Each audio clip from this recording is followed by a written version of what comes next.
Good Glad to meet you, my afternoon dear again. sister. Oh, good meeting you. I am You're going to Professor say Fraser. something. I teach in the Africana Studies Department as well as Women and Gender Studies. Welcome to Chisholm Day 2018. Yeah. It is indeed, you've probably heard me say this before, my honor and privilege to come before you today to celebrate the 50th anniversary of Shirley Chisholm's monumental election in 1968. So I'm going to start, before I do our introductions and before we get to a number of people who are doing welcomes for today, to talk about the political moment. We are now at a political moment that has exponentially regressed from 1968. The attempts to reimagine a nation, a democracy that sought to live up to its ideal has given rise to racism, xenophobia, fascism, sexism, homophobia, and all-out attacks against marginalized communities. We cannot lick our wounds.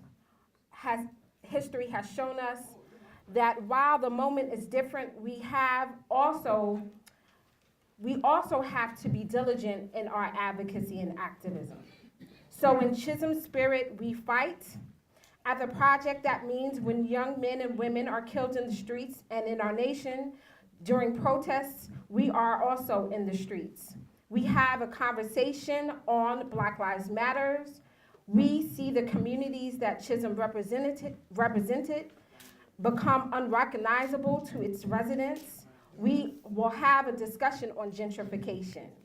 When there are strategies to be learned from past speakers such as Karen Lewis, Anita Hill, Gloria Steinem, Loretta Loss, and so many others, we must engage in a political and intellectual discourse on the issues that Chisholm fought so vehemently against.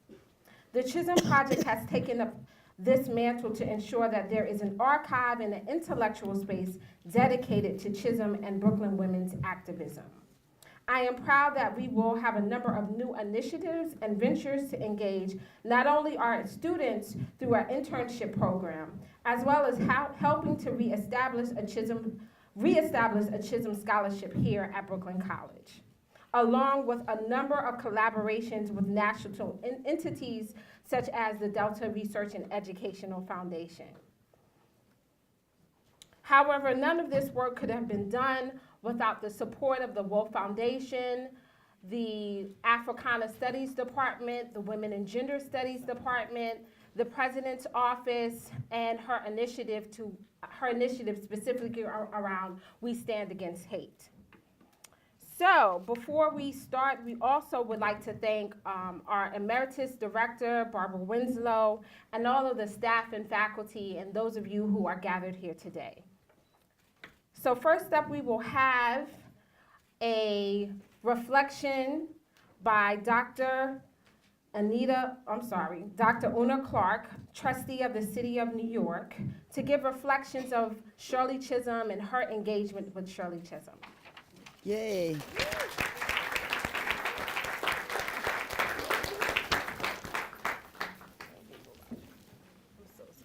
Good afternoon. Good afternoon. On behalf of the trustees for the City University of New York, let me welcome you to a #1 campus among our campuses called I'm honored to serve as chair of student affairs and academic and staff affairs on the board of CUNY. So to the students that are in the room, I am your voice, I am your face in CUNY. So I just want to say to all of you, I want you to stay close to USS, the Student Senate, so that you know exactly what's happening within the City University of New York. And to the staff and to the faculty members that are here, we hear you. And we know that you're underpaid.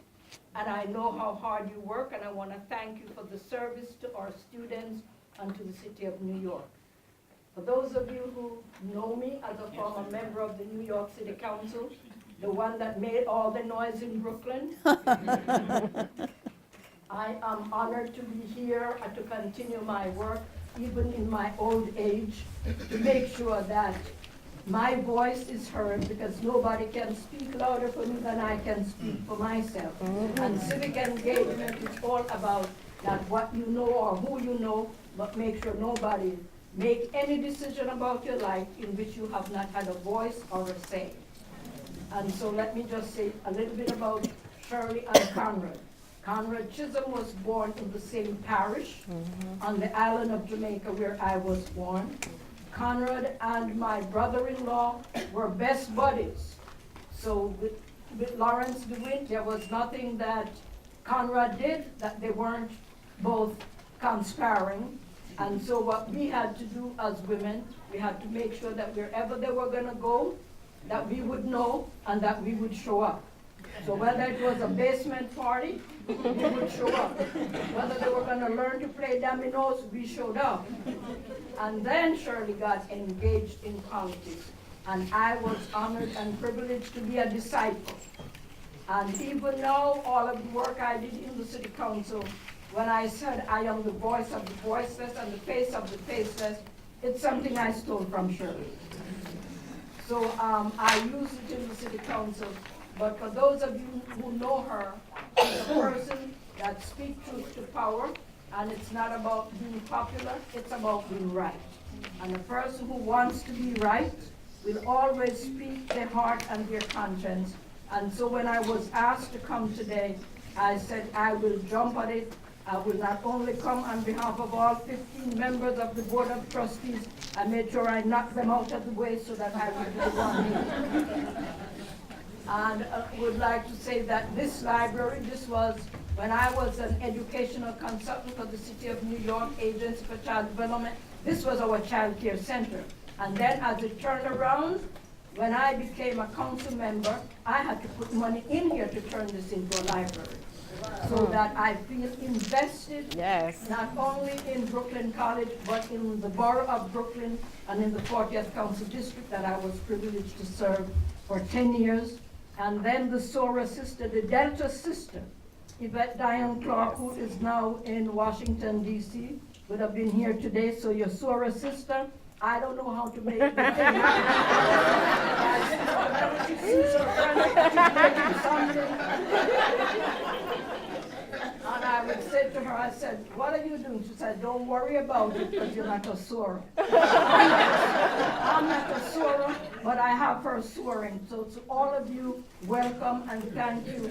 This is a meaningful conference, and please make sure that we continue it every year, that if we need to contribute to its success, that we do that, because it is important that we keep Shirley's voice alive, and each of us must speak on behalf of Shirley, but get our own voice to speak on behalf. We're in a time now when if we don't speak up, we will all be pushed back.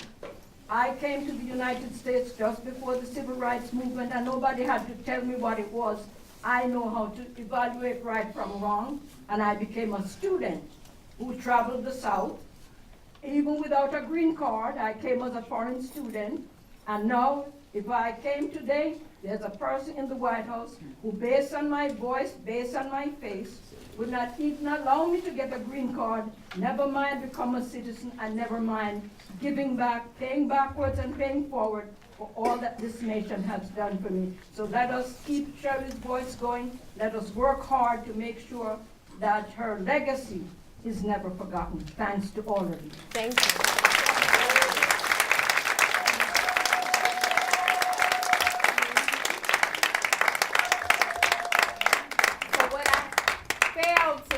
Was Dr. Clarke has known me since I was a high school student at Cloud Barton High School. She used to call me Miss Barton.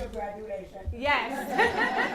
And she used to call me Miss Barton because every time she was in something, she saw me there. So thank you again for your continued support of the Shirley Chisholm Project and personally of me. I appreciate it. So we are also going to have greetings from the Delta Research and Educational Foundation, Deborah Peets Coleman. We have a number of people who traveled all the way from Washington, D.C. to be with us today.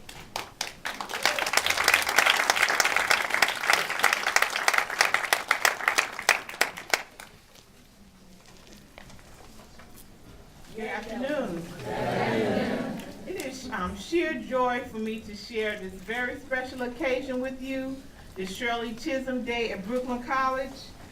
I am Director of Programs at the Delta Research and Educational Foundation, located in Washington, D.C. We're popularly known by our acronym DREF, D-R-E-F, and we were established 51 years ago by Delta Sigma Theta sorority. We have been working every day at the foundation to uphold our mission to create possibilities and improve lives of African American women and our families through programming and educational opportunities.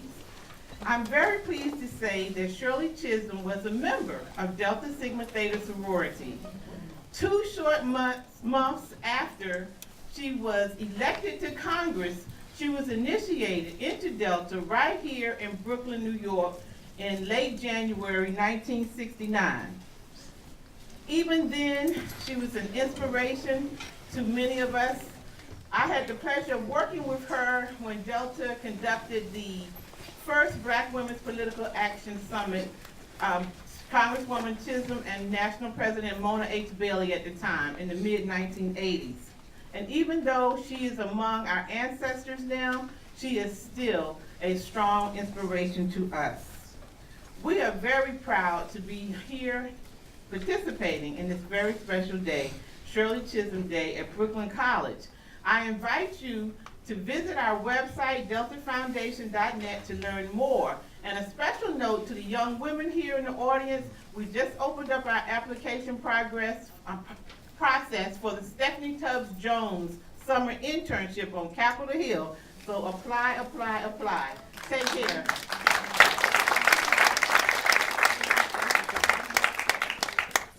Now we are going to have Jenna Carter, who is a former student of mine, who is also a spoken word artist, and she did a piece on Shirley Chisholm a while back, and she is a graduate from Brooklyn College, and she's going to come with us today.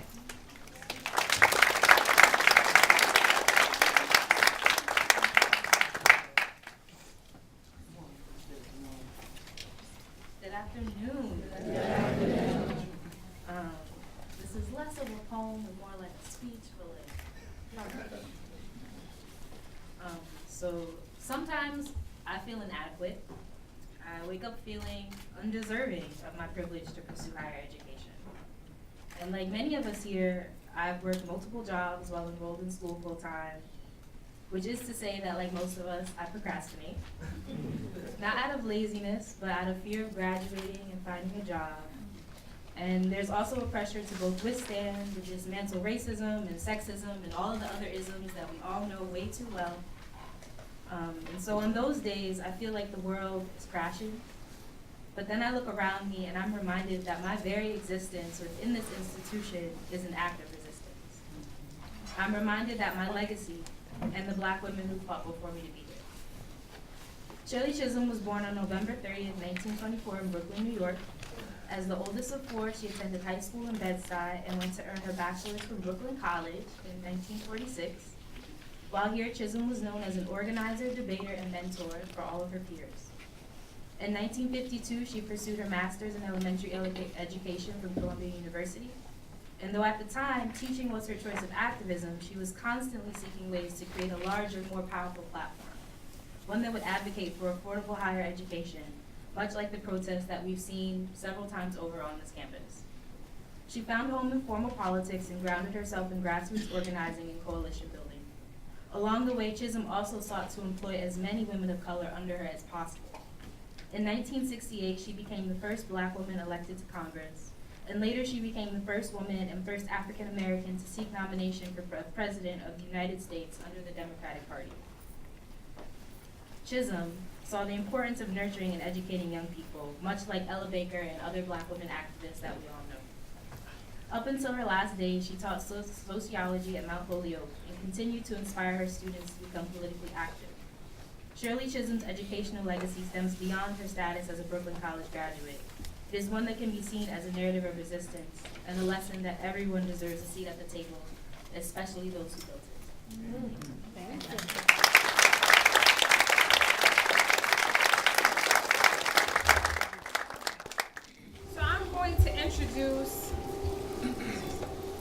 Dr. Sonia Sanchez. Dr. Sonia Sanchez, poet, mother, professor, national and international lecturer on Black culture and literature, women's liberation, peace, and racial justice, sponsor of Women's International League for Peace and Freedom, board member of Madre. Sonia Sanchez is the author of over 20 books, including Homecoming, We Are Bad People, Love Poems, I've Been a Woman, A Sound Investment, and Other Stories, Homegirls and Hand Grenades, Under a Soprano Sky, and so many others. 25 Stories of Black Americans being made. The Sonia Sanchez Literary Review is the first African American journal that discusses the work of Sonia Sanchez and the Black arts movement. A recipient of the National Endowment for the Arts, the Lucretia Mott Award for 1984, the Outstanding Arts Awards from Pennsylvania Coalition of 100 Black Women, the Community Service Award from the National Black Caucus of State Legislators. She is the winner of the 1985 American Book Award for Homegirls and Hand Grenades, the Governor's Award for Excellence in the Humanities for 1988, the Peace and Freedom Award from Women's International League for Women and Freedom. Her poetry has appeared in the movie Love Jones.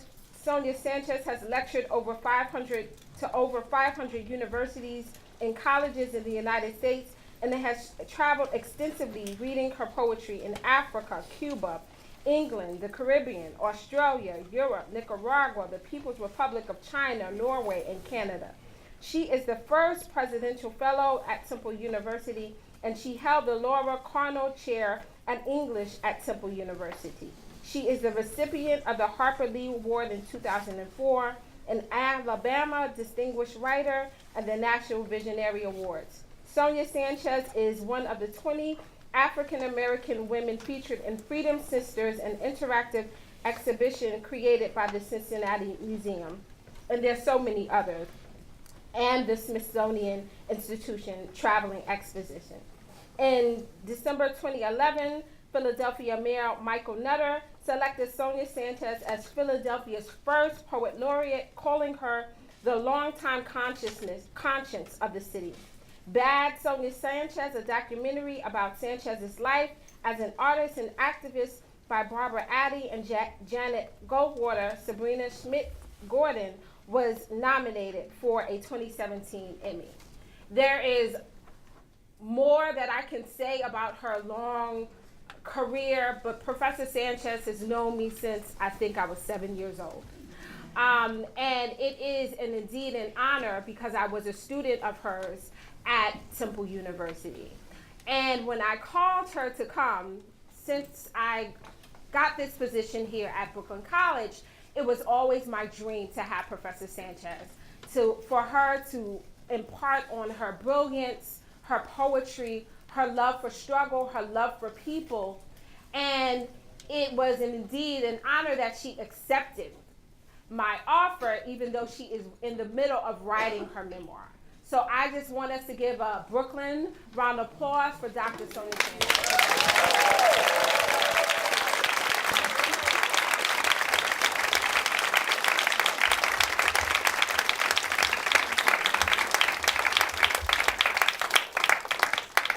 Thank you. Just make sure.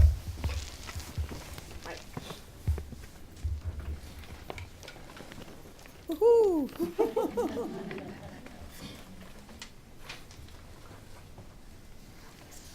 Can you hear? Nope. No, I don't even think it's on. Okay. No, it's on. Okay. Hello, can you hear? Yes. Can you hear now? Yes. Can you hear now? Nope. Can you hear now? Can you hear now? Hello, hello.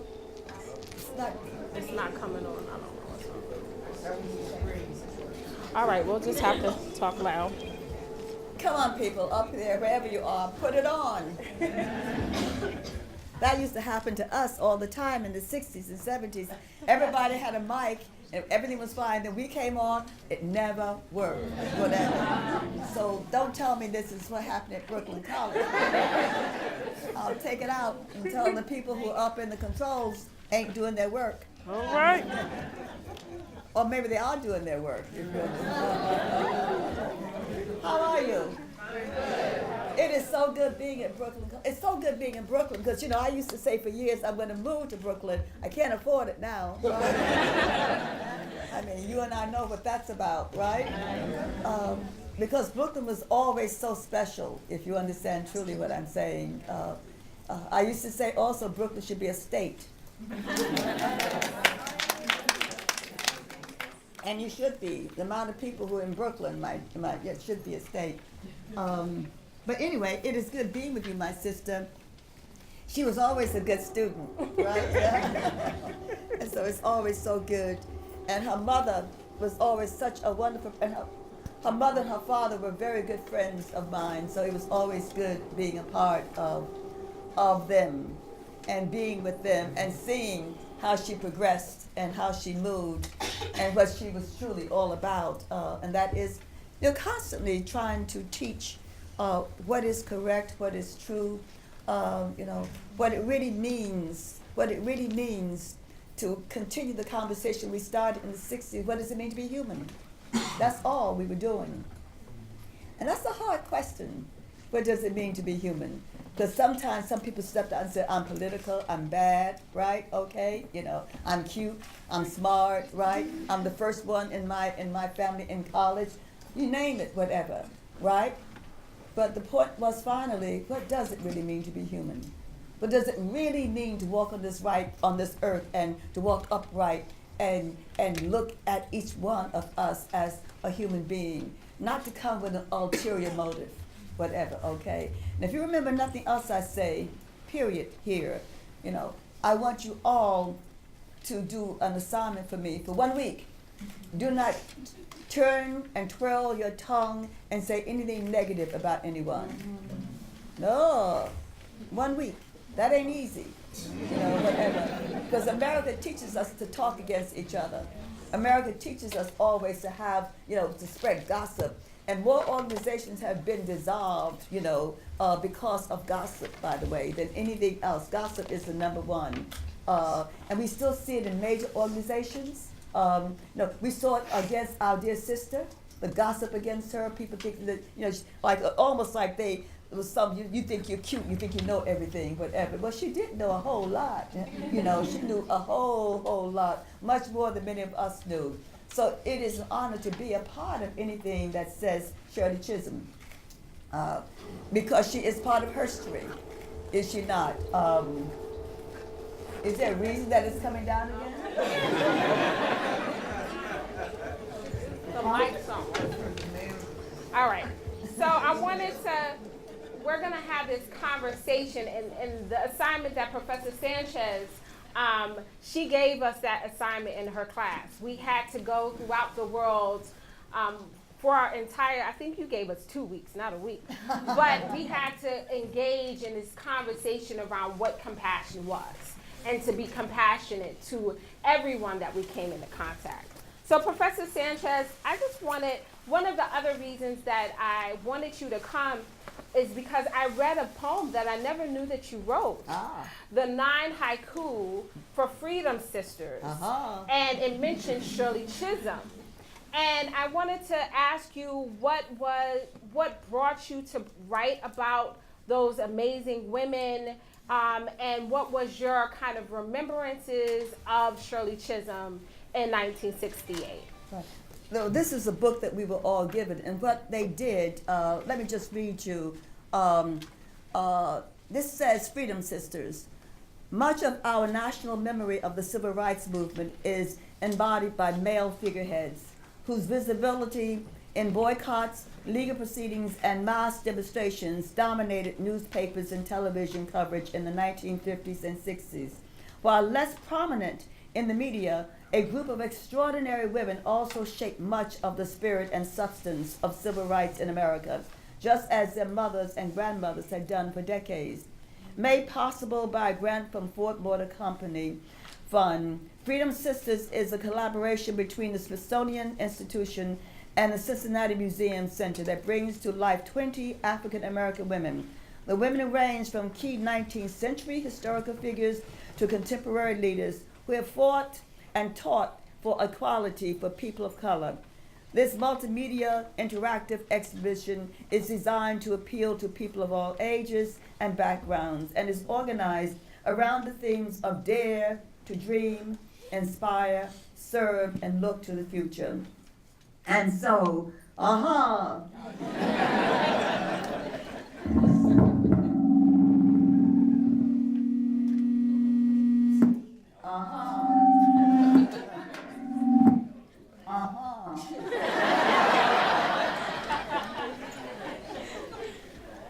Anyway, we went around the country, and these are the honorees: Ella Baker, Constance Motley, Shirley Chisholm, Mary Trust Terrell, Septima Clarke, Kathleen Cleaver, Merle Evans Williams, Fannie Lou Hamer, Dorothy Height, Charlene Hunter Gault, Barbara Jordan, Mary McCoy Bethune, Rosa Parks, Sanchez, Coretta Scott King, Betty Shabazz, Harriet Tubman, C. Dolores Tucker, Frances Ellen Watkins Harper, and Ida B. Wells. Whoa. Because you just can't honor Shirley Chisholm without naming some of these women, okay? That's one thing you gotta learn at some point, you know? You can't come in. So those of you know that usually when I start a reading or talk, I do a litany of names, whatever. And all because there are always people who don't know who these people are, whatever. And the whole point is not to get annoyed because they don't know. The whole point is to do that on purpose so they will raise their hand and ask, who is that person? So those of you who know me know that I love the haiku. Yes. Because the haiku is a peaceful form. No, I'm serious about this, you know. And when I teach, if you teach in elementary schools, high schools, whatever, if you teach the haiku form, you're teaching peace. Make no mistake about it. There's no violence in the haiku at all, none whatsoever. And one of the things, the way that you teach, is that when you teach it, you have got to begin to teach people how to breathe. You know, because, you know, our children, you know, when they were babies, they, from here. Ever watch a little baby breathe? That little belly goes up and down, whatever. But as you grow older, it goes here, it goes here, it goes here. We speak from here and here. It's a mess how we speak, if you understand truly what I'm saying. It is speaking here, but you and I understand what it is at some particular point, you know, to breathe from here and to speak from here, from the guts. And so one of the things that I did simply is that I did 9 haiku for some of the Freedom Sisters. For Kathleen Cleaver, I wrote, Quicksilver Panther Woman Speaking in Thunder. Charlene Hunter Gault, Summer Silk Woman Brushing the Cobwebs Off Southern Legs. Shirley Chisholm, We Saw Your Woman Sound Footprinting Congressional Hallways. Betty Shabazz, Your Quiet Face Arrived at a Road Unafraid of Ashes. Fannie Lou Hamer, Feet Deep in cotton, you shifted the country's eyes. Barbara Jordan, Texas Star, carrying delicate words around your waist. Rosa Parks, baptizer of morning light, walking us away from reserved spaces. Merle Evans Williams, you rescued women and men from southern subscriptions of death. Dr. Dorothy Irene Height. 2, your words helped us to reconnoiter the wonder of women. 2, woman sequestered in the hurricane of herstory. Those are some of the women that you wrote that haiku about. And you know, so if you teach anything called poetry in your classes, whatever, and you should always start, I don't care what you're teaching, your class with a poem or a quote by somebody. I mean, I'm serious about this, you know, to take the people beyond just what they're reading in that book, you know, a poem. And so I always would start a class with a quote or a poem as a consequence, because it was so important that we did that. that made people truly understand. So that's how I did Shirley Chisholm, and it was always such a joy because at the back of the book, there were so many people that I had in here that people didn't know, and so my publisher had requested that I, come on, people.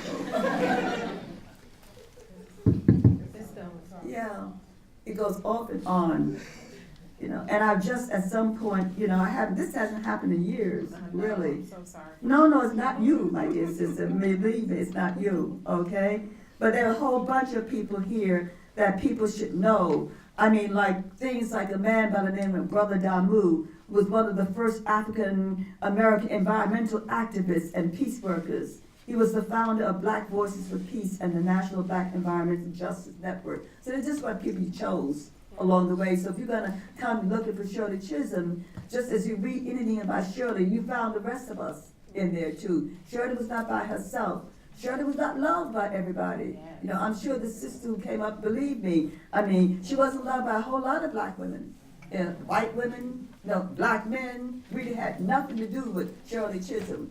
And they got very upset if you got up and said, what are you doing talking about that woman? She destroyed the Democratic Party. You know, she's interfering with men, you know, making history in this country. But you had to understand at some point that history and herstory was made in this country not just by men, but also by women, if you understand that truly. And that's what this woman did. Could I just do something, if you don't mind? Yeah, because I wanted you to talk about your activism during the Civil Rights and Black Power movement and the Black Arts movement under your gaze as an activist, poet, and woman. Well, you know, since you know, this is going to be easier for me to do if I just read what I wrote already. And that's only because of the weather has, you know, messed with my vertigo, right? But this is called The Thunder of Angels. We can say anything that we want to say, but it's the poets, the artists who sing, who pray, who soar, we love them. They come to us glittering like silver stones, their words, poems so beautiful and prophetic that we catch them in mid-flight, swallow them whole, their vision, their genius, a gift from the sea, their lives vibrating word songs, their ideas changing the world, shifting the earth until it turns towards justice, peace, and beauty. We can say anything we want to say about these gatherers of beauty, rolling across the seas, earthbound though, these wearers of waves. We see them in the early morning dawn. We see them in the budding flowers. They speak a language. They play a sound that they inherited from the ancients. We have seen these poets from the middle of the 20th century to the beginning of the 21st century. We have seen them at work, moving in the bloodstream of their people. We have seen them look up and somewhat inferred that this long voyage of artistry had been futile, had lacked dignity in art. We have seen their tongues track down these disbelievers. We have seen their poems, words, silence these diplomats of the dead, anoint our hands with eyes. They have known for a long time that we stand on an earth collapsing in a palette of pain, that we stand in the tracks of conquistadores and imperialists, homophobes and racists, terrorists and pornographers, sexists and voyeurs, CEOs and countries who want to own everything, who try to extract our rhythms and put them in a permanent pillbox of pain. And these poetry, men and women, continue to hold up the air. No mystery surrounded them. The cities knew them, felt their touch, saw their solitary eye demanding change, saw their sparkling hands scoop thunder for them from their pores. They came warrior clear, their intellect kissing our spines, and their poems brought us life, and we were reborn in their spreading sails of flesh. The word trivia means three in Latin. Whenever three roads met, the Romans put up notice boards with the news. Well, the three roads for this anthology are the past, the present, and the future. This anthology puts up the notice boards that say, listen, listen, listen. These poets, these women and men sequestered in these pages inform us that activism and work that flows from the heart is God-conscious activism. There is an ancient Vedic saying, if you want to create a new body, then you must step out of the river of your own memory and see the world as if for the first time. And our sister brother poets use new memory to help us see the world of our foremothers and forefathers and ourselves as if for the first time. I think all of them must have been born free, feet first, must have slid out of the darkness of their mother's wombs into the light of their eyes, running on a fast track. These brothers and sisters of sun and moon downloaded their ancestors who prodded them into an arena called activism and poetry.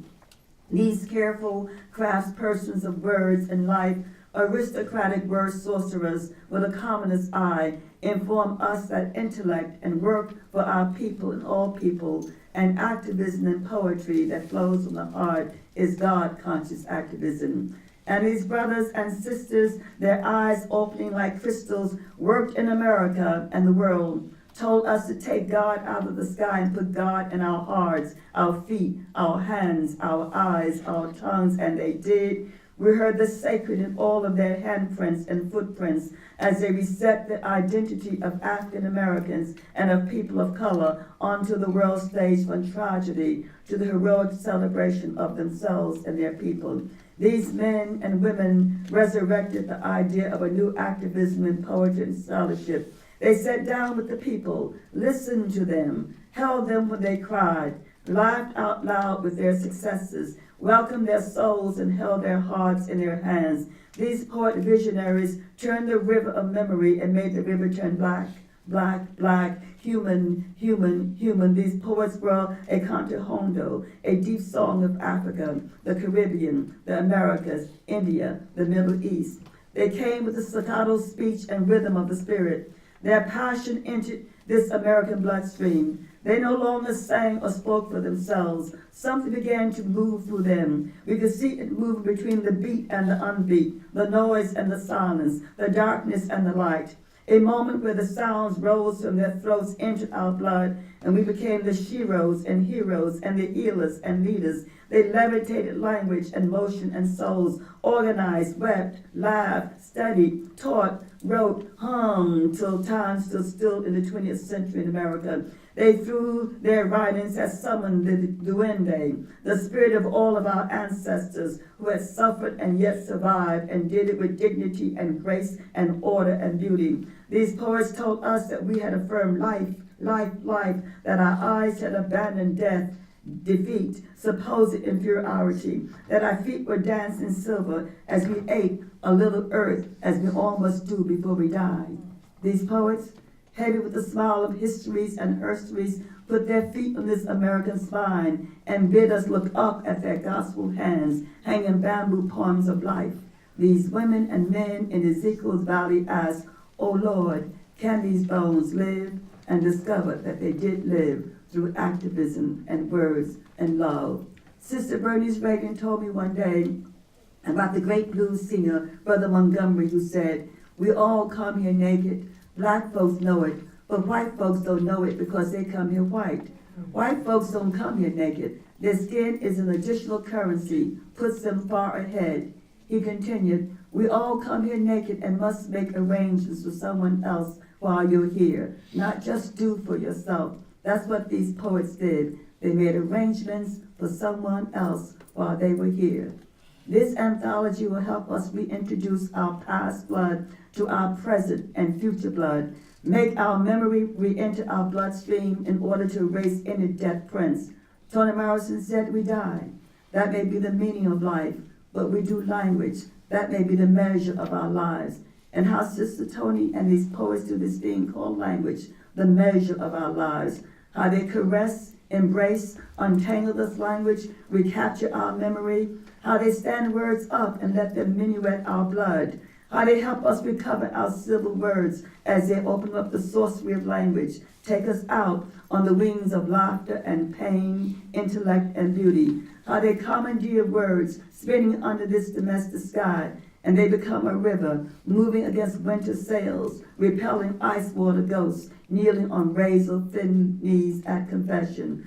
Our bodies are tattooed forever with their quicksilver rhythms. We are one, alive, apart from the elasticity of the dead. That's the piece that I did for...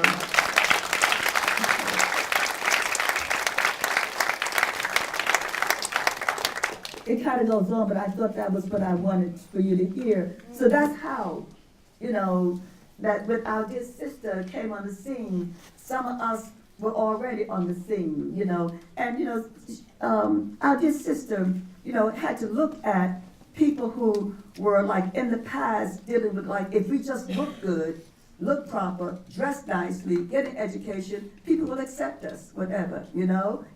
And then she saw this other group, my group coming, you know, these young poets, you know, these young activists, you know, challenging America, you know. And she also looked at us and said, well, you can't go out there and hurt people, you know what I mean? You can't go out in the streets and say, I'm gonna kill people, which we did not my group, okay? But she was saying, but there is something in between there that we got to deal with at some point. And that is what she did. So certainly, for some people, they thought it was strange to some of us who had given up on the system here in America that we would support this woman. Yes. But the point is she has some of the same ideas that we had, you know, and these ideas were about women. It was about birth control, people, okay? You know, that my generation has seen in my building where I lived. I used to babysit for one of the sisters who had 2 children. And I came home from school, from high school, and my stepmother said, you can't go upstairs. And I said, well, they said she's sick. And what this woman had done was her husband had told her, we cannot afford another baby. She had gone out to a butcher, and she was upstairs bleeding to death. Now, some of you young people, women, have never, ever seen that, you know. But some of you who thought you were so cool that you'd have to go out and vote this last time, you will see it again. So I was in D.C., and the sister raised her hand and said, Professor Sanchez, you know, I did not vote for Hillary. I said, that's your prerogative, right? And then she said, I didn't vote at all. I said, you know, my dear sister, the difficulty I have with the latter is that people died in this country, you know, for the vote. I said, Toni Morrison says, when she was asked, do you vote, by Charlie Rose once, she said, oh yes, she said. You know, I remember all those brothers and sisters who were beaten, who were killed for the idea of voting. She says, in fact, she says, when I vote, it's like a small prayer by the road. Now, you know what I said, Sister Toni is a poet in disguise as a novelist, right? Okay. But that is what I feel. The many times I went in to vote and I left blank, you know, for the president, whatever, et cetera, especially when they were all white males running at some point, unless they were the less of evils and you voted, you know that, right? But I voted for the rest of those people because I understood, you know, what it was in the state, you know, the state reps, you know, and also the congressmen and congresswomen who were going, that you had to vote, whatever, you know. And so therefore I said to the system, well, you know, I give that quote that Sister Toni, she said, well, I still have the right. I said, yes, but you've never known, your generation's never known because of us and for people like Shirley Chisholm fighting for you to have good health care and also a place to go to have an abortion where you don't bleed to death, right? You don't get scarred for life. And so she sat down, but I didn't push her, if you understand what I'm saying. But at the end, she came and she said, you know, I have to really rethink this. I said, well, you rethink it, or you vote the next time. Well, Shirley was about voting. You getting out and voting, whatever you see. And that's important. And I think what's also important is, I think a number of people were concerned when the Black Panthers supported her. And she says, you know, they're coming home. We need to embrace the Panthers and those who are in the Black Power movement because they are, in their support in me is actually showing us that their engagement in a political process that they had written off so many years ago. But it showed how political we were. We weren't crazy. You know, we understood America. We understood at some point. We all voted, whatever. But we also knew that we didn't have anybody to vote for, but we voted, if you understand what I'm saying. And and the point was that here this woman was. We said, well, oh, look at here, look at here, look at here, whatever, right? And so people went out and voted for her. And yes, the Panthers supported her. But just as she supported us too. I mean, she didn't jump up and say, well, I love those Black arts people. But the point is that we met her in other places, you know, and she knew who we were, if you understand that, whatever. And she congratulated us for doing the work. That's what goes on. And you know, when we first started Black Studies in San Francisco State, many things happened. A lot of the young people started to read our work. Do you know that parents put their children out because they read our work? Oh, yes, they did, whatever. That, you know, and they ended up in these facilities for, you know, young girls, whatever. That in a place called San Francisco, we had to rescue those young girls, whatever, you know. And we had to go and talk because they got a natural. They got a natural. Their parents put them out of the house because they got a natural, you see. And you have to understand that was the kind of thing that was going on. This was not anything easy that was going on. There were factions and there were people working against each other. One of the things we know, now a woman like Shirley Chisholm was not working against women or Black women at all, period, you know. And she did support the people that she was representing. I remember reading once some years ago that they put her on a committee, you know, and it was not a committee that she wanted to be on. She said, this committee does not serve or service my people at all or where I live. And that was very real. Now, how many people would say that today? Most of us say, oh boy, I'm in the Congress, so give me anything, whatever. No, this woman sort of said, I don't want that. Whatever. I want something that will service my community. So one of the things we learn from people like Shirley Chisholm, that you can speak out, people. That you can speak out. And no, and we're not here to, I just wanted to read the quote because I always get it wrong. You know, this has to do with me, right? I've not memorized a poem of mine yet, okay? Except a haiku that I did for my twins. But the great haiku poet Basho said, don't follow the footsteps of those who came before. Seek what they sought. See, we're not asking you to follow in the footsteps of her, because you can't. Years have passed. It's just like the Democratic Party, right? 8 years later, after Obama tried to run a campaign just as they run 8 years prior.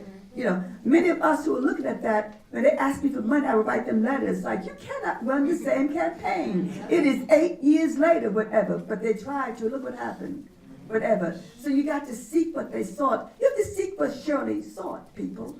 That's what that's about. Now, you can't repeat her. How are you going to repeat that woman? The years have passed since then, okay? But you have to seek. What was she seeking? What did she seek? What she sought? That's what you must do. That's what we implore you to do and understand. But we also implore you to study tactics, you know, and how people move and strategy. And to understand that you cannot get in anything called politics or poetry, which is politics, make no mistake about it, okay? You know, and think that you can back down. Because once you say what you say, it's out there in the world and it's written, and you have got to stick to what you're saying. And this was a very brave woman, so it calls for bravery. You know, can you imagine? And she looked like somebody's mother, somebody's grandmother, whatever, etc. And she opened her mouth and went, whoa. You know, no, really, that's the real deal, whatever. You know, she was always so polite. She dressed politely, if you understand what I'm saying. She didn't dress like the rest of us, you know what I mean? Whatever. You know, everything was in place. The hats and everything were in place. But she opened her mouth and that mouth was not in place. The words were not in place at all, whatever. And you lean back. And you know, I remember listening to her once and I leaned back on my eyes and opened my eyes and really saw her for the first time. Because everything we heard about her was reported through the news. There was a filter. Like one of the newscasters, Shirley, you know, said blah, blah, blah, blah, blah. But to have seen her in person, right, in a place called Harlem, I went, whoa. You know, and that was the reality. So the other thing, too, is that people, anytime a woman did something outside, you know, the normal, whatever, there was this gossip about her. You know, there was constant gossip about this woman, you know, about who she thought she was, what did she think she was doing. Well, the one thing, she knew what she was doing. The rest of these people did not know, especially women, did not know what she was doing at that particular time. But she loved this Brooklyn, you know, and she loved the group, the people that she served, whatever, and the women who surrounded her. What I was so impressed by when reading about her life is that, you know how people say, I want to have a meeting, you know, but I need to get a committee to have a meeting. Have a meeting for a meeting. But Shirley would call key people, and she had the 100 people that she needed. Oh, yes, she did. Now, see, that's a true politician. You know, that's a true woman who was connected to her community. This woman was connected to her community and then to the larger community also too. And you've got to realize that one of the things that was going on is that the men didn't think that any woman should run for president or even for a congresswoman, if you understand truly what I'm saying. And we came up against this, but look at how she influenced everybody. The women who are now in Congress should call her name, chant her name. Oh yes, chant her name. Just as Obama should have chanted the names of the people. I remember sitting there watching that, you know, and I thought to myself, nobody is calling out the names of the people who came before. So then if you don't do that, how can you serve? And how can you have people who will defend you? Whoa, whatever. And many of us, one of the things I said when he was elected, I went out on the road and I said, because I went out on the road for that man, I said, now he needs a kitchen cabinet. Oh yes. And I said, I don't know him, because you notice they didn't invite us into the White House, okay? Oh no, you should look and see the people who were invited to the White House. But we supported that man, we spoke, but our thing was always like, okay, we want you to do this and you need to do the following. You don't need to talk about, go to Howard University, right? And talk about men wearing their pants below their butts, because they didn't do that at Howard University. You gotta know the Hurston history. When they accused that sister who was in SNCC, right, of being rude to that man about when she was selling him some property, you know, and I was on the road. I got to an audience like this, they said, do you know the sister, you know, who was in SNCC or whatever, etc.? I said, oh no, that sister would never have treated those people in that distinct negative fashion. She and her husband Charles, right, were people in SNCC that what's his name, Kwame broke out of the SNCC and formed another part of SNCC. They stayed in SNCC. I said, these are women, a woman and a man, right? But the point is, if you have a kitchen cabinet, you call up and say, tell me about Shirley. Tell me about this person. What did she do? And you'll make a mistake and get up and say, and condemn that woman. Do you understand what I'm saying? Yes. Well, Shirley had connections, and so therefore she would never have made that mistake. This is a woman who was shrewd. This is a woman who had connections with ordinary people. You know why? Because she was an ordinary, extraordinary woman, just as we all are. We're ordinary and extraordinary. Make no mistake about that, my sisters and my brothers. That's who she was, whatever. And so she knew Shirley Sherrod would have never treated this white man the way that he said. It came out later that he was lying, whatever. But the president and everybody in NAACP had condemned her, whatever. They fired her, remember? Yeah. But that's what I'm saying. That would have never happened to Shirley Chisholm, because she knew her constituency. She knew her history and her history. She knew all of us, whether she agreed or disagreed. She knew that we were on this planet Earth attempting to do important work. And that's what's important. So you come here and say, oh, I'm going to cheer, cheer, cheer. How do you cheer? You better get your behinds out and vote in 2 years, okay? Do not tell me that vote changed, you know, and so 18-year-olds can vote. That means you don't stay home. You know, you don't say, I don't have to vote, my vote doesn't count, whatever, right? It means you get out. It means also, as you tell my students, you need to run. You need to run for some of these offices. You need to challenge some of these men who are still in power, whatever, and they think a woman should not in any way be in a Congress or in the Senate. And we should also write those women, come on, in the South, come on. You read about them, you call them and you congratulate them, because the women in the South, you know, in academia, always have done amazing work, you know, for black folks, whatever. And these women in the South got out and they worked their behinds off to make sure that change was going to happen in a place called Alabama, whatever, you know. But what do we do in the North? I can't do that. It's too much. They're too powerful. What's powerful about these people? They're just human beings. They got blood just like you got blood running through your veins, right? They're cross-eyed, they can't see, they're too heavy, they're too thin, whatever. They're the same people. What are you gonna do? Just talk? Just talk? Well, girl, let me tell you, or go online and say, I said it online. Is that so? How does that change things? Come on. Someone said, well, Professor Sanchez, I know you don't like to go online. I said, no, I don't like to tell people what I'm thinking. Yes. I don't like to show them my body. I want to show them you having sex someplace online. Come on. My students did that. I said, you realize what you've done is on there forever? Whatever, even when you get a job, huh? Don't tell me what you're thinking. Organize. Organize those thoughts. Organize your thoughts, whatever, Don't tell the world that you're thinking about this. They said, well, Professor Sanchez, we can get 3,000 people, to come out because we can just go right on, and tell them. I said, yeah, tell me about that. Do you know when Brother Martin was assassinated and we were in San Francisco? Do you know I came home from school after I had canceled my class, picked up the phone to call back east, and the phone line was down?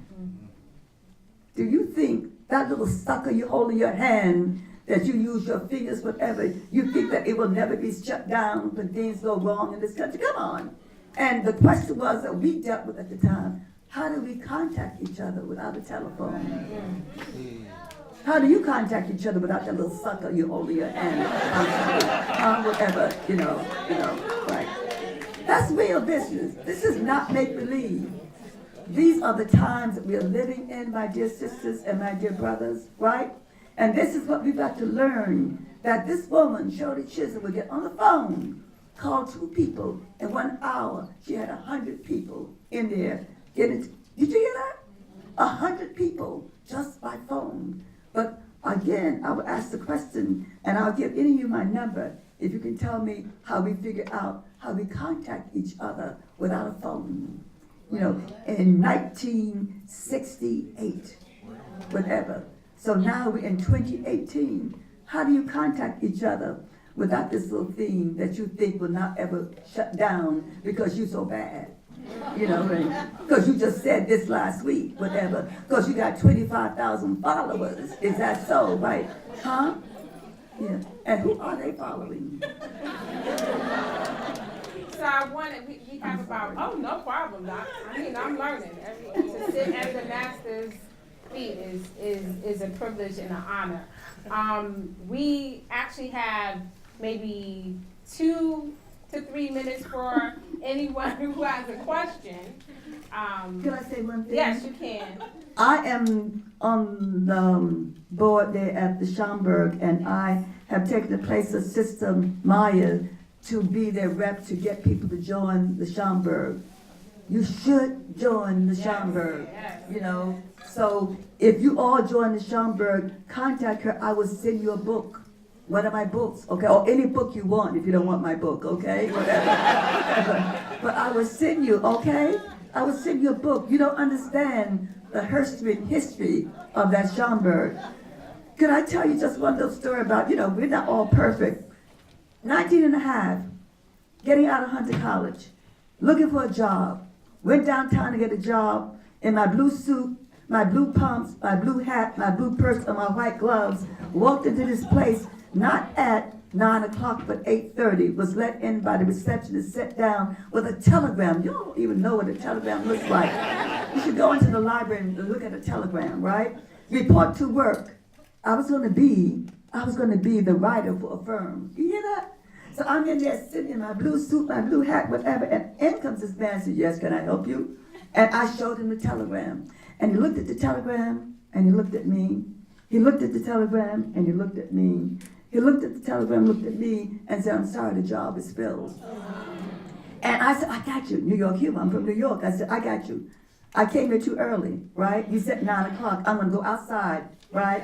And wait until 9, come back in, and we can start again. The guy did not laugh, whatever. He said, I'm sorry, lady, it's taken. So I left out of there mad, I got on the subway. I said, I'm going to report you to the Urban League, and the guy shrugged his shoulders. I got on the subway and did not get off at 96th Street, and I stayed on that number 1 train. is a number on the 2 that goes like this when you get to 116th Street. I got up at 135th Street, crossed, and a quarter in 135th, there was a sign that said the Schomburg. And a guy was outside smoking, you know, and I said, what is the Schomburg?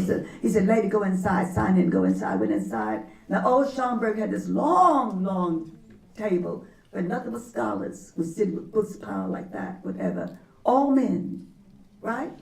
And there was Miss Hudson in this glass door. I knocked on the door, and I told her my name, and she said, I'm Miss Jean Hudson. I said, what kind of library is the Schomburg? She said, oh, my dear, she said, this is a library that has books only by and about Negroes. And I said with my smart mouth, I said, there must not be many books in here, huh? I mean, come on, people, 19 and a half, what did I know? Whatever. She said, okay. And she sat me down. She made the men clear space for me, and I sat down. 20 minutes later, she came with 3 books. On the bottom, Up From Slavery, middle, Souls of Black Folk. On top, their eyes were watching God. When my eyes became accustomed to the Black English, don't you ever say it's dialect. I will hunt you down, okay? It is not dialect, it is Black English. Black English. We learned to speak Black English because they didn't send us to school. So of course it's Black English, people, not a dialect. We didn't speak a dialect, okay? But you know, there I was, whatever. Oh gosh. I mean, I remember that so thoroughly, my sisters and my brothers, because at some point, you know, I got up, I started to cry, I knocked on the glass door, I said, what's your name again? She said, Miss Hudson. She used to tell this story all the time to my students when I brought them there to the Schomburg, right? She said, oh my dear, there's so many more books, just go sit down, whatever. I was supposed to be looking for a job later on. I spent the whole summer in the Schomburg reading every book she gave me. Then she sent me to Mr. Michaud at 125th Street and Mr. Richard, the guy who, the leftist who owned the bookstore there, Richard. They both had a bookstore, and they both gave me a bag of books, no shopping bags at the time, bag of books, 2 bags of books, you know, Mr. Michaud, you know, with books about African Americans, right? And Mr. Richard, with the Caribbean. So when someone said, you know, we should start Black Studies, and someone said, well, no one, and we need a Black lit class. Someone said, you know that Sanchez, she's always talking about these Black books. She's always handing me a book saying, read this, read that. She can teach it. So we were prepared. She prepared us, Miss Hudson, for what we were getting to do in this place called America, and that was to make the university respond to those people coming into that university in 1966. Can you imagine 67 at a place called San Francisco State, to make people say, I am here, but now I will read about my people, I will get stronger also too. That happened in America. And this woman was there because what happened here at Brooklyn College and Medgar Evers, she was a part of that. And Medgar Evers, you know, she was a part of what was going on in Medgar Evers, making that a college, you know. She and Al Van, you know, worked together to make that happen. That's that woman, So not sitting back. I know you gotta go. No, yeah, we have students who have to go to their next class. Thank you I just for wanna say coming, thank okay? you for coming. Thank you. We still have a room for those of you who don't have class, you can stay. For those of you who do can. They heard like that. Right. Thank you for coming. Thank you. Thank you. Yeah. Hey. Huh? Nothing. How are you? 10 minutes. Okay. Okay. Thank you for coming, my dear sister. Is this the only auditorium we have? Yeah. Sure. Well, we should went there instead. Bags, we go I for this know. auditorium. Oh, yes. Thank you. Thank you. Thanks. Are you on the class? Uh-huh. All right. Uh-huh. There's one for me. I'll see you later. Schomburg. Thank you.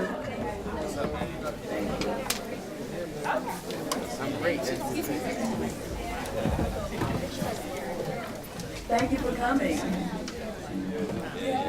Take care. Thank you for coming. Thank you, my dear sister. So good seeing you again. Right, yes. So I'm going to allow for You probably should have said that. Lots of I know, but, yeah. But they're just clear out now. Yeah. That's all right. No. All right, so what we're gonna do is, we have to go until 5 o'clock, but we're not gonna be here till then. I'm gonna allow for 2 or 3 questions, and then we'll commence again. But do we have anyone who has any questions? Okay. We have a mic, so. That works. Oh. Hi, it's such an honor. Hi, my dear. What's your name, my sister? Michelle. Glad to meet you, Michelle. So my question is, we speak so much about racism between blacks and whites, but what's your opinion on the divide created by colorism between African Americans, and how can we start moving forward?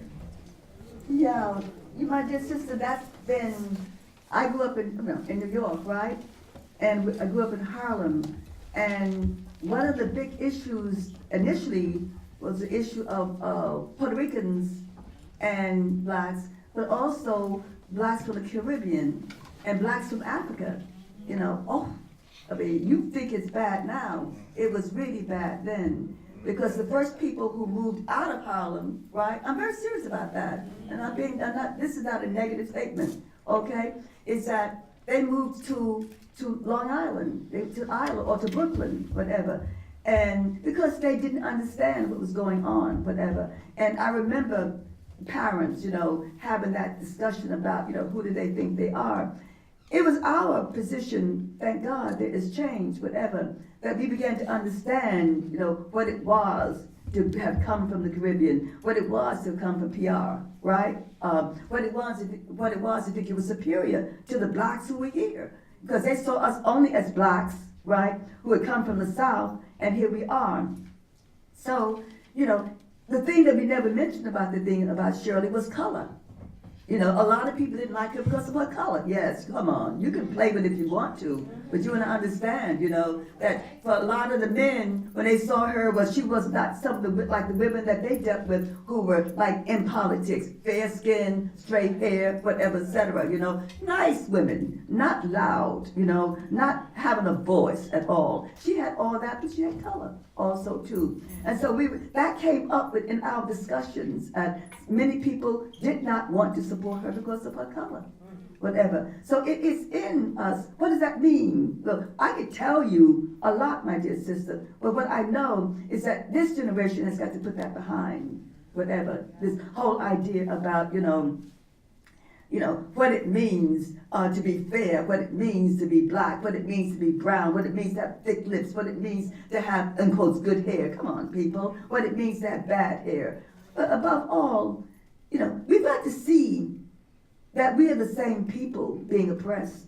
Whether you come from India, whether you come from the Middle East, wherever you come from, whether you come from the Caribbean, whatever, you cannot come and think that you understand America without, when you associate with blacks in this country, you got to understand what they're saying.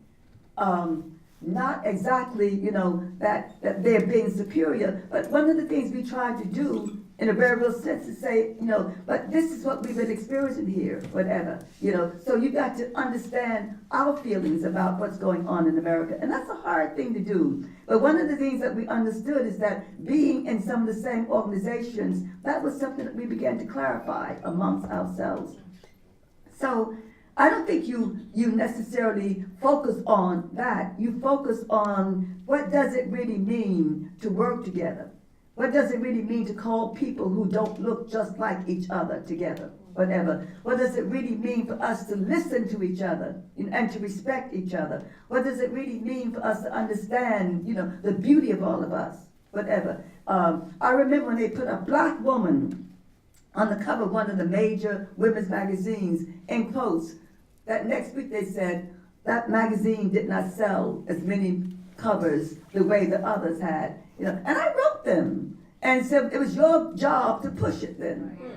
You don't just print it and say, there it is, you push it also too, and they didn't. And so that idea is that we don't do that again. We don't put a black woman on, but now they are doing it again. What I'm saying is that what I saw with some of the movies that have been coming out, I've seen it before. No, I've seen it before. Does that mean I jump up and say, well, that ain't nothing. That ain't nothing at all. We've seen that before. No, you support it.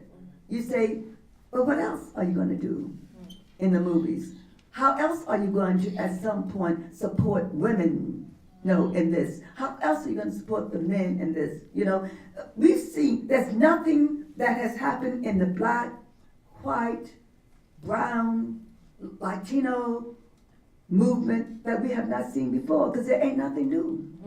There ain't nothing new on the planet Earth, whatever. But what is new, how do you approach it? Do you keep saying, yeah, there's a problem between African women, and African American women, right? Do some people think they're superior to others? Oh yeah, that still exists. I see it in writing today, whatever. But do you just jump bad and go out and blow them off, as you go online and talk about them? No. You try to have a conversation with people. Let me hear that, because the whole point of this is to keep us divided. The whole point is to keep color. What is this damn color about at all, huh? Nothing. I remember my mom could pass for white in the South, and she married a man, who was blacker than black. I understood that years later when people talked about it in the family, right? My father talked about it in that when they were in the car, he had a T-model Ford, right? And they would park someplace to make out, whatever, right? And a cop came through and showed the light and said, nigga, what you doing with this white woman in this car? And she said, but I'm a Negro. He said, ooh, whatever. Well, you know, and I know what that's about, right? And what that is all about is that if America keeps forcing us to argue about color, we don't get beyond color. Color is important, but it's just another thing we deal with as we deal with other things. I mean, it's one of the things we deal with, and you speak out about it. I was doing a mural, as the first poet laureate in Philly, and we did this mural about peace, called Peace is a Haiku Song. It's the first peace mural in America, and because we did it and put it internationally, that people contacted us from overseas about doing a peace mural. Isn't that amazing, right? But there were 3 children there. 2 of them were fairly fair, and there was a blonde, whatever. So you knew he was blonde and white.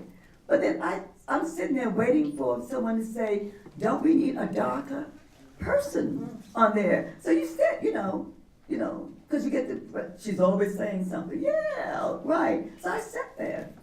And someone said, let's accept the mural. I raised my hand and said, don't you think we need to make one of these children darker, right?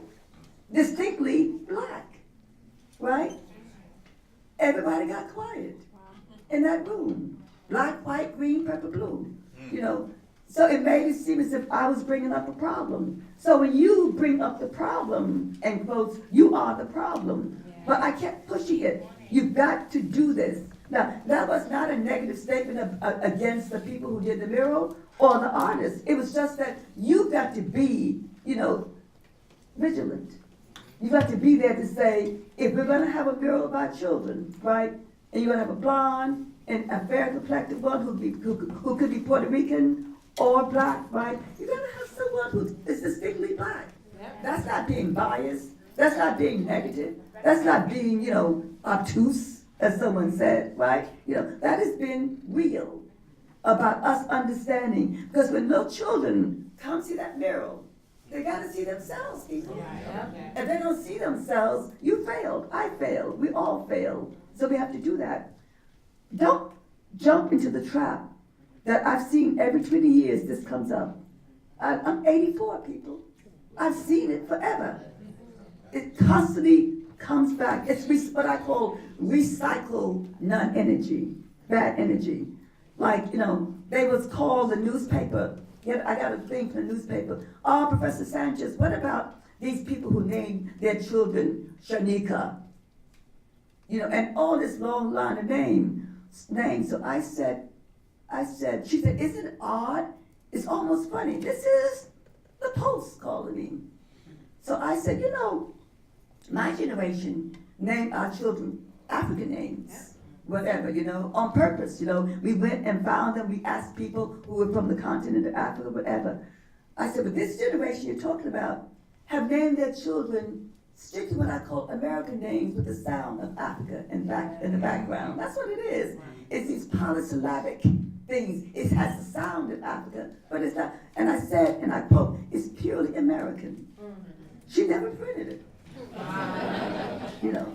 But I don't laugh at people naming their children. I don't laugh at people naming themselves. And we should not laugh either. So when a little girl comes up with a book, and I said, what's your name, honey? She said, Shaniqua. And I say immediately, you should too. What a beautiful name for a beautiful little girl. I don't laugh like teachers have laughed at children's names when they've heard those names. How dare you laugh at a child? And how dare we then let these people write articles about color again? What we need to say is that's passe, right? Some people might still be involved with color, but I'm not. My people are not. My friends are not, whatever. And when it's brought up, we say, yeah, you're beautiful brown, you're beautiful yellow, you're beautiful black, woo, blue black, beautiful, whatever, etc. And cut it off at the knees, real fast, okay? Yeah. Well, thank you so much, Professor Sanchez.